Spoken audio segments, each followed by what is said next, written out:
outside of here uses this doorway hidden behind these columns. And this is where Harry, Ron and Seamus come storming out of this door here, and they've just come out of a charms lesson.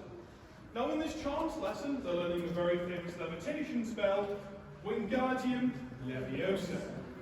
Now of course during this scene here, Ron tries to pronounce the spell and he slightly mispronounces it, which results in Hermione jumping in and correcting him.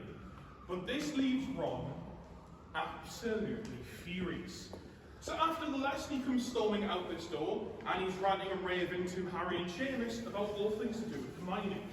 And he starts mentioning the fact, oh, I'm not surprised she doesn't have any friends, and the fact that she's a bit of a nightmare. Now Hermione herself hears this, she gets herself quite upset, and she shoulder barges past Ron and the gang, and she runs through that archway that we have just walked through. She then runs into the girls' bathroom. Inside the girls' bathroom, as the trio are talking, they're attacked by an evil, nasty troll. The three of them then have to work together to defeat this troll, and it really cements their friendship for the rest of the Harry Potter films, thanks to both of these scenes in the very first movie. But this archway here that Hermione runs through and that we've just walked under, that there was also featured in another very, very famous film. Now this is the one that we mentioned outside on the grass, about a man with a bow and arrow and a hood. And of course this is the absolute cult classic of Robin Hood, Prince of Thieves, starring Kevin Costner and his terrible British accent. Now the first thing you've got from that movie, you've got Robin Hood and his merry men who storm through this archway here and they're riding in on horseback. And they're here to have this big final confrontation battle with the Sheriff of Nottingham. Now thanks to the amazing set design, the Alnwick Castle courtyard here was teleported back in time to the 12th century.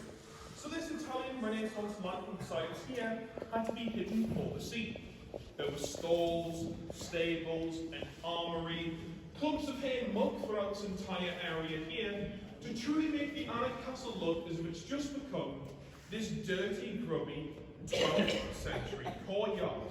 But most importantly, actually, there was one massive scene from that movie filmed inside of here. And this scene takes place right here. And this is where the Bishop of Hereford meets his demise, because the Friar Tuck has found out the Bishop has been stealing all the townspeople's money. So the Friar Tuck goes to confront him, and he piles all this money and gold into the Bishop's arms, before he then gives the Bishop an almighty push out of a window, and he lands splat here onto the cobble.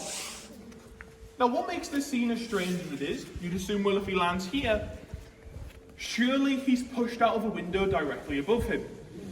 But if you trace your eyes up from the impact zone to the window he was pushed out of, above this archway, exactly, there's not a window. And that is because, for whatever reason, the window the Bishop of Hereford was actually pushed out of was filmed in the middle of France. So thanks to some incredible movie magic, the Bishop of Hereford is pushed out of a window in France.